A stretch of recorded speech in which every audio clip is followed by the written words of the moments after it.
It is time once again for us to look back at yet another Yakuza game. Now, I will admit, I rushed this one pretty quick. I threw this together in this is the fastest I have ever done one of these, I think. I threw this together in 90 minutes. Very, very fast. I feel like I actually don't have a ton to say about this game because I feel like it's mostly forgettable. But we still gotta at least like talk about it a little bit, right? Gotta give ourselves that context. Very important context. Mame. I feel like the appropriate Twitch response would be Mame and then like wide peepo. Oh, do I not have wide peepo happy? Oh, I don't. Hold on, I gotta fix that. I gotta add wide peepo happy. I thought I actually had that emote. Wide peepo happy.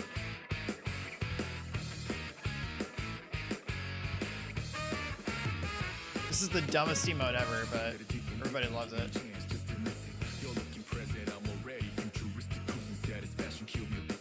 Alright, hang on a second. Got two-factor authentication, of course, blah, blah, blah.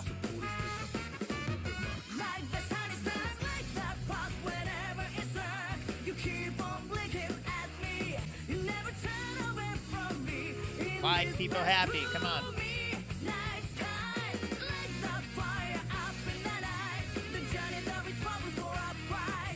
Add to my channel.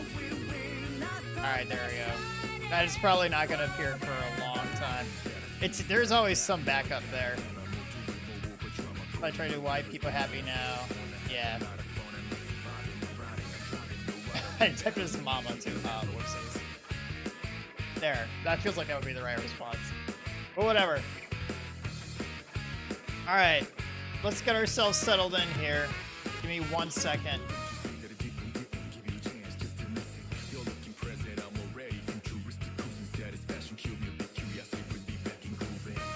I gotta reconfigure something here real quick.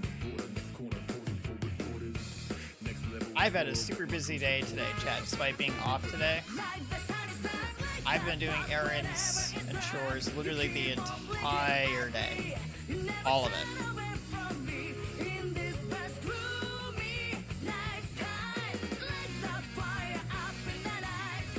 Alright. And there we go. That would be far more appropriate. Lame? Yeah, it is lame. But that sometimes is what happens when you go on vacation. Alright, chat. It's time. Let's take a quick run through looking at Yakuza 3. You already know what this is going to be. This is going to be a dumpster, huge dumpster fire, more or less. What a show this was, right? Yakuza 3, or otherwise known as, I can't believe we've done 4 of these games already. Alright, let's get into it. So, the good from the characters in this one, Rikiya was the man, right? Out of any of the new characters in this game, Rikiya was the dude. I think he got actually a pretty good amount of character development for the most part. And you actually felt pretty genuinely bad about when he died.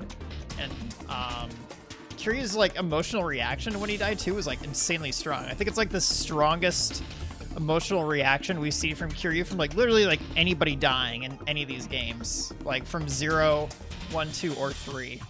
It's I think the strongest one that we've seen. He was just like blood-curdlingly screaming and like basically weeping on his body. I was like, wow, damn. Like Kiryu is usually like a lot more stoic than that, right? Yeah, not even the love of his life, right? It was actually like quite something. I was like actually very surprised by that in this game. It was an emotional like tone I really wasn't expecting to like see, considering the series doesn't really necessarily represent that, you know, have that many emotional beats for the most part, right? Because so many things in these games are kind of hammed up. But that felt like pretty genuine for the most part. They went full like J-drama with it, which I was like, okay, I can jive with this. Why not, right? So Rikia was good. I liked Rikia a lot, actually. I think out of any of the new characters, he was the best, for sure. So Rikia was great. I actually did like the orphans, believe it or not.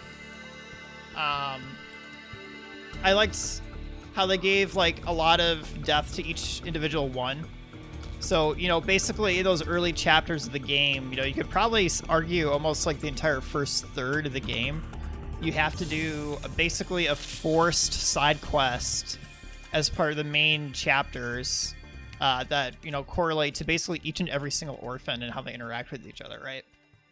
I personally like that because I thought it was a good change of pace from all the rest of the, from like the usual kind of beats that these games have from like 0, 1, 2, and I guess you could even say the second half of 3. So I actually thought that was pretty good. I actually enjoyed that. Rest of the Ryudo crew is pretty good. So Mikio was like the big dude who was like kind of an idiot in the purple jumpsuit. That was Mikio. And then Nakahara was of course the old guy. They were likable enough. I liked them. I mean, they were both pretty basic. Like Mikio's like basically a comic relief character, right? But whatever. I mean, they're pretty boilerplate for the most part, but I was okay with it. And then Andre Richardson, just because of how absolutely cheesy AF that character was, I was like, holy shit, this dude is like the best. I think that's probably... We've had like a lot of like ridiculous kind of English characters in these games, like the Michael Jackson style guy. But that was, most of that stuff has been in side quests, right? Not usually in the main story. So the fact that they put like such an over the top like English dude in the main story, I personally appreciate it a lot. It was really actually quite funny. Although I don't think it was supposed to be, but it was. So, and you know, Andre Richardson was of course really just felt like, as we had talked about many times, chat, just a rip off of, you know, Wesker from Resident Evil. So I don't know. That I thought he was pretty much a good ton of fun. Yeah, I would say that these were probably, I think, the best characters here. And funny enough, pretty much all these are, well, Rikia and Andre are both dead. And then the orphans, I don't really know how much the orphans matter past this game. I'm assuming they'll probably reappear a little bit because it's pretty core to who Kiryu is, right? Don't know about the rest of the Ryudo crew, though. Alright, so the bad. So, I really didn't like anybody else who was introduced in this game, like, at all. So, I feel like we haven't had a really good Yakuza captain triad since 0. So I think all 3 games after 0, chronologically speaking at least, in like the game's timeline, the canon timeline, have all been pretty weak. You know, nothing has really beats like Kuze and like the rest of them so far, the other 2 guys in the Yakuza 0 captain triad. Hamazaki and Kanda are like completely just like stupid ass, like disposable whatever. I'll actually admit that Mine is like kind of interesting, but the thing is that it feels like Mine gets like no development until like the final like 20% of the game. So they really just kind of like pull all this development out like at once at the very end, right? And that's because they kind of do this really stupid thing where they try to shadow him too much behind, you know, too much mysticism, I guess, right? They try to put a veil over him by basically having you do what seems like a pretty standard thing in these games of just knocking off one captain at a time. Of course, you know, going with Kanda first and then Hamazaki and then like Mine last, right? That seems like really standard for the series at this point. I think we've been able to establish that when we're looking at 0 through 3, that's just like kind of the way that Yakuza likes to do it. And here it's just not really executed very well, I think. I think Mine, it's kind of unfortunate because I actually think Mine has like a ton of potential, and they just never really do anything with it. He's introduced like in earnestness like far too late. So you don't ever really care about what he could be. There's also the fact that Mine dying at all is really stupid because he just does not have to die. If you remember the final scenes of the game when he has Andre and he's like choke holding Andre and he's just like, oh, I'm just gonna like throw him off the side of the building, but I gotta throw myself off too for some reason, right? And he's like, I'm just so bad or whatever. Totally stupid. Really doesn't matter. It would have been better for him to have a redemption arc with Daigo at the end, but they just didn't choose to do that for some incredibly stupid reason. They just went for the J drama there. I'm just going to throw it to that. But yeah, I would say the Captain Triad was pretty weak this time. Wasn't really into that. Daigo in general was also pretty bad again. I don't know what it is about Daigo, but they have not done a very convincing job between both the last game and this game of making him just really. They just keep constantly making him seem like he's like kind of helpless, right? Which, you know, in the prior game, I was willing to let it slip a little bit, even though they were like positioning him as being destined to be, you know, the next leader of the Tojo clan, the next patriarch. But in this game, I really couldn't give that a pass anymore because he's an established patriarch and he continues to seem weak somehow. Like, I don't know. It just felt super off to me that they decided to continue to do that with Daigo, and I could not agree with that. I just really can't. I don't know how that's gonna play out in future games. I mean, Daigo got shot here, right? So. And he's okay. I mean, he lives through the ending of the game. I mean, we see him there, and, you know, he has a moment at the top of the tower at the end on the Millennium Tower, so. I don't know. Maybe Daigo will become a better character later on. I kind of have my doubts because he really just kind of seems like a stand-in as somebody who needs to call on Kiryu all the time. But who knows? I could be wrong. He had to do the honorable thing, couldn't just throw the guy off. I don't know. I think he could have. Like, why not, right? Or even then, like, did he really even have to throw him off? Like, I feel like if Mine is strong enough that even while he was shot, that he could chokehold him, he could at least, like, knock him out or something. I don't know. It felt a little over the top. Kind of unnecessary. Maybe he couldn't throw him. Maybe. I don't know. Alright, so reflecting on the story. So the good here, we went over this a little bit already, but everything with the Ryudo and the orphan development overall felt pretty good, at least to me. I would actually say my favorite parts of Yakuza 3 were all the things that did different, right?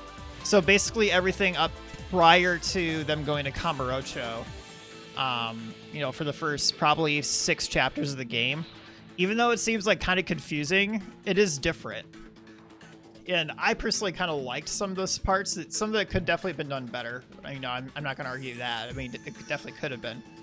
But I personally thought it was good to have a change of pace because it is kind of, you know, the bread and butter in these games to just kind of consistently go between 2 towns and just do stuff back and forth, right? You know, in terms of like side quests and everything in between that you can possibly do, which is totally fine. But I liked that they were breaking it up a little bit. They still could have done a little bit better, but it was all good. So Okinawa is a new location, also great. I liked having a totally new place to go to because even between 0, 1, and 2, all of our options were basically just Kamurocho or Sotenbori, right?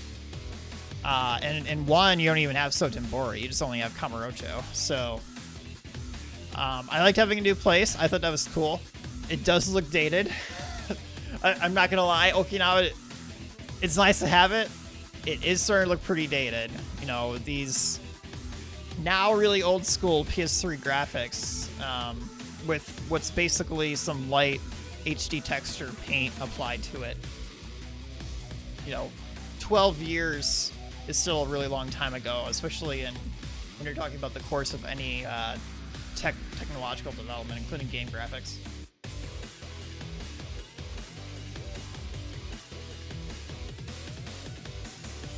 And so we basically talked about, oh, I put first half here, but really it was more like first like third of the game.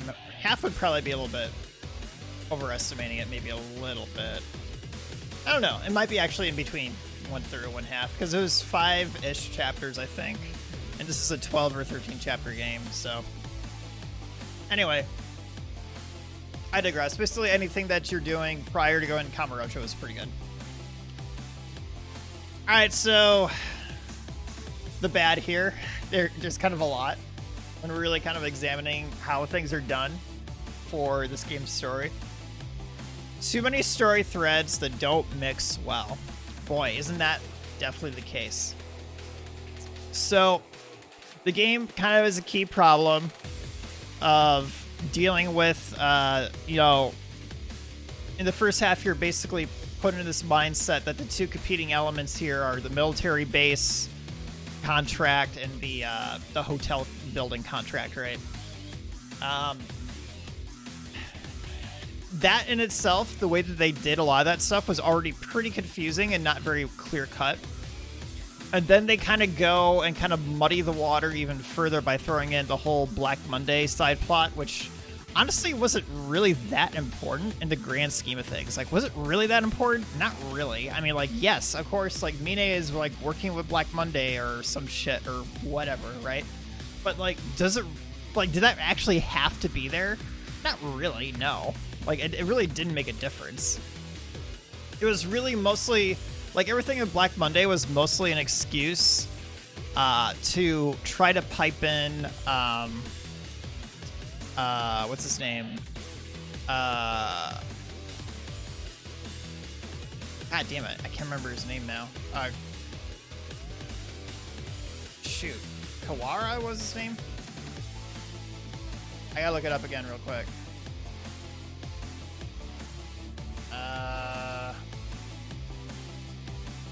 Damn it. Kazuma. Damn it, I'm an idiot. Kazuma's brother. There we go. Yeah, so it's all about getting Kazuma's brother kind of put into the picture, right? Because they just couldn't figure out a way to do it without, I guess, introducing an entirely new like set of people to come in here. Which, I don't know. It could have been done different if they really wanted to. They didn't. And this is what we ended up with. That's the unfortunate fact.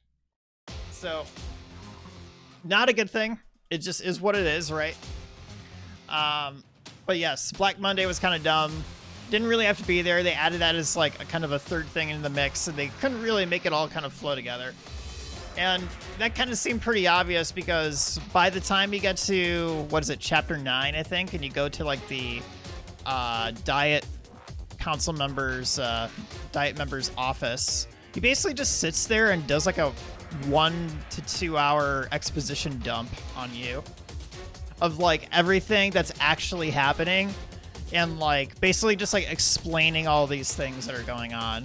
But like they couldn't figure out how to like show the, show it to the player. So they literally just have you sit there and just have somebody explain it to you for a very long time too. This was not a short amount of time. You're basically in there stuck with this exposition dump from this guy, and it was not good. It was just bad. I don't know. So that was kind of stupid in my opinion. I was not super thrilled by that. And then finally, I guess the other big thing was that I didn't personally find it very believable that if Mine is as rich as he's supposed to be, that he would actually have to go through all of this trouble to put himself like into the Tojo clan, right? Like it feels like all he should have had to have done to get into the Tojo clan was basically just say, yo dog, I got a shit ton of money to Daigo, and just flashed his dollar bills and he could have gotten in. Yes, this is a banger, thank you.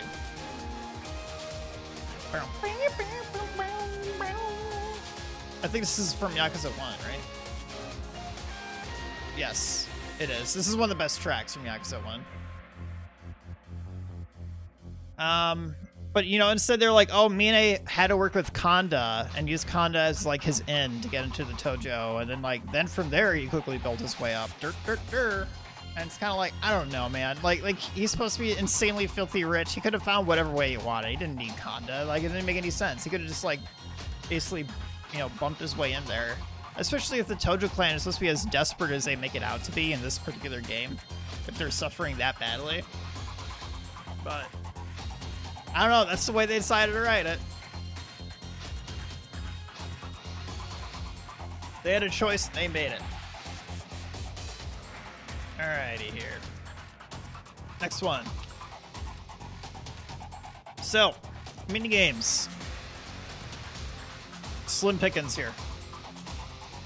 Now, of course, the important perspective to have, right, is that this is, of the 4 games we've played so far, this is technically the oldest, right? Because we're looking at really what's basically an OG game from 2009 that hasn't had anything really done to it.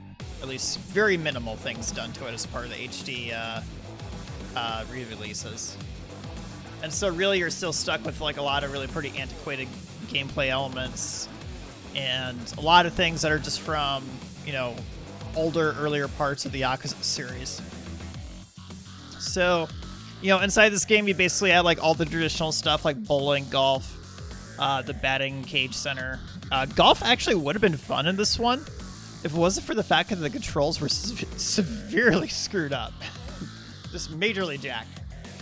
Fishing I actually did kind of like. I was kind of surprised. This is actually a half-decent fishing minigame in this one.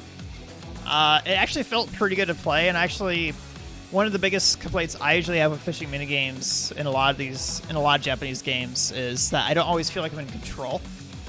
I actually felt like I had like some level of influence as to what I was doing with the fishing rod, which felt like a somewhat small breath of fresh air. It didn't feel completely RNG. Because some of them definitely just feel like completely RNG. Like it's just completely, you know, arbitrary what I do. And I feel like I have no agency over anything that's going on. So, not too bad with fishing. Sega Arcade is unfortunately very disappointing in this one because they did some sort of, I guess, original game that really felt like a PS3 tech demo or something like that. Something of that nature, so. So that was kind of... That was definitely a little bit disappointing. Is what it is, though, right? First game did karaoke, so karaoke was... new to Yakuza with this entry, and the song selection is like only okay in this one, but you know, I can live with it and give it a pass because again, this is the first game that established that as a mini game, so I was able to live with that and I was like, okay, fine, whatever. And then there was a host system in this game that was absolute shit. It sucked. The minute we like tried to do it, I was like, this is stupid. The controls are bad. I have to look up how to do everything in order for any of it to make sense. So I just like skipped it after the first time we did it because I was like, this is just shit. It sucks. So, subpar host sim, unfortunately. Otherwise, I would have played it. Like the thing about this game that made it like actually a lot shorter is that there was no compelling like hook for a minigame, right? Because in at least every single Yakuza we played, there's been like at least one minigame that's really sunk its claws into us. And we basically play it till it's at the least its story completion, right? We've done that with 0, 1, and 2. And then for this one, there was nothing that really kind of sunk into us that way. And that is largely, I think, again, due to the game's age. So, unfortunate, but that is what it was. Alright, combat sucked in this one. I feel like I'm just sitting here just like spin fire on this game, but I don't know what else to say. I mean, it's like there was just lots of bad things in this game. So, all right, even on easy, enemies guard a lot. You will see if you Google this too. This is one of people's #1 complaints about Yakuza 3. The AI is just absurdly guard heavy, and I mean, I definitely encounter that. Some people suggest that there is a way around it and that you're supposed to do a certain kind of action using dodge stepping. The problem is that here on the re-release, your dodge step is fucked due to the game running at 60. So it's broken and doesn't work right. So it's like I can't even really do what I'm supposed to do from like the game's like way of you know, of the technique I'm supposed to actually do to get around the guard mechanic. So I'm really kind of just like handicapped the whole game. Leveling system is pretty terrible. So like, you know, the screenshot here is exactly basically what it looks like in this game. And it is bad. I really don't like it. The problem is that you only have 4 different categories to choose from. And then you have either 1, maybe 2 skills that you can select from that once you hit that level, right? So if I hit body level 2, I will either have, you know, 1 perk I could select or maybe 1 other perk. And I have no real control beyond that, really. So it sucks because you really have no idea what's like further down the line as you level. Like a lot of these have like sphere grids and stuff. You know, the later entries that we played did, right? Had like sphere grids and other like more sophisticated ways to like show the player like what you had to select from. We didn't have that here. It sucked. It was bad. So didn't like leveling at all in this game. I actually would still contend to say that the best system so far was in Kiwami 2. Kiwami 2's combat system was actually like probably the best out of any we've played, of the 4 games we've played so far. Very, very good in Kiwami 2. I think it's probably the best of the brawler systems that they've had throughout the series. And I think the one used in Kiwami 2 is probably the same as Yakuza 6, since that makes sense from an engine perspective of what engine those remakes were done in. So hopefully that'll be the case, and we'll see it again in Yakuza 6. So weapons are actually kind of encouraged, yeah. Weapons were overall pretty okay in this game. I would say that Yakuza is definitely for the better. The more you're able to use weapons and environmental weapons, like chairs and tables and stuff, it definitely makes the combat way more playable than it would be otherwise. If we didn't have that, the game would actually be pretty unplayable. Like, I'm not even going to sugarcoat it. That is just the way it would be. It would just be awful. It would be bad. So, in this game, it's actually pretty okay, though. In terms of weapons, like, they give you a good amount throughout a lot of the different kinds of fighting stages to go through. Like, you know, like the tower ascension is like a pretty common thing in these games. So that part is pretty good.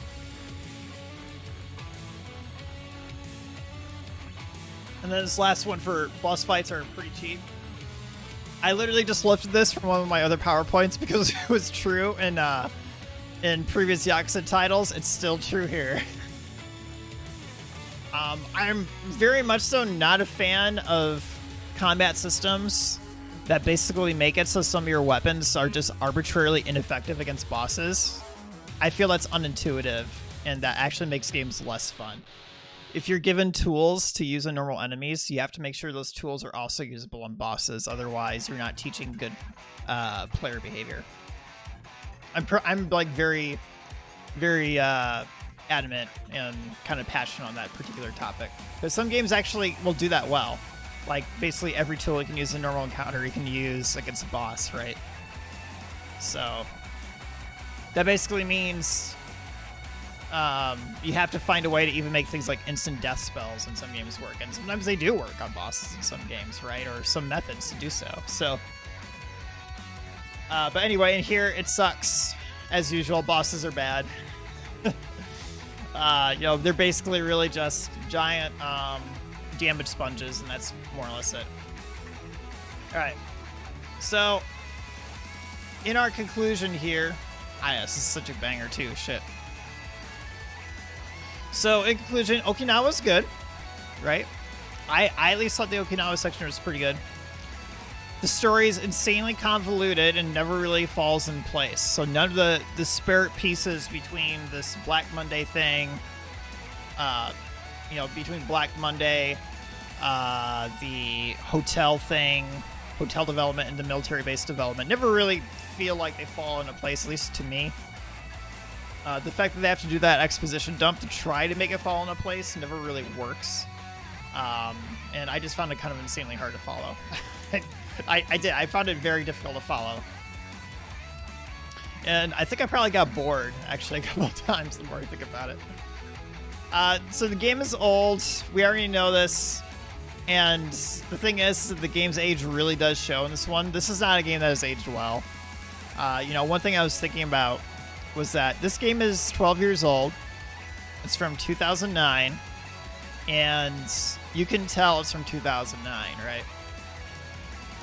Thinking of games that are a little bit older, because we just recently played Okami, right?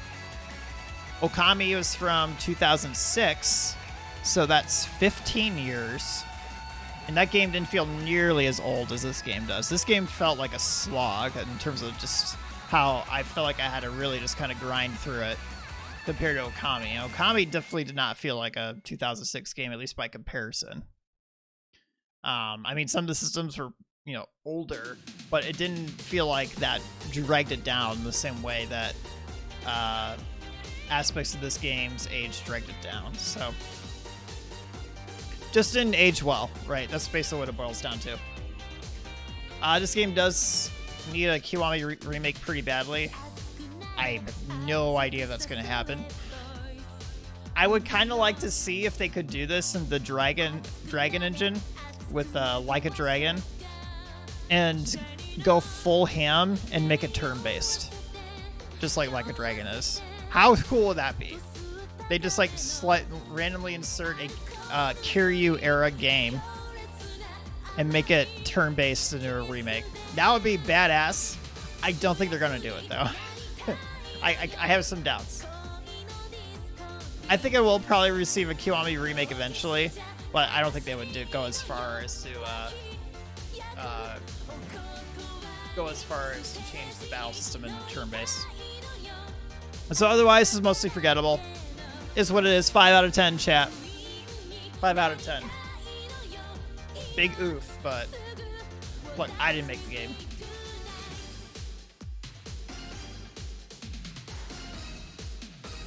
Alright. So, from here going forward, we're going to start at the end of each one of these, including a global Yakuza ranking from all of these that are at least my opinion of how these games rank. So, basically 0, 2, 1, 3. That's where we're at. At least in my opinion, it goes in that order. 0, 2, 1, 3. Best to worst. So, what do you think, chat? Do you agree? Do you think this is a 5 out of 10? Do you think this is the worst of the 4 that we've played so far? Because I kind of think it probably is.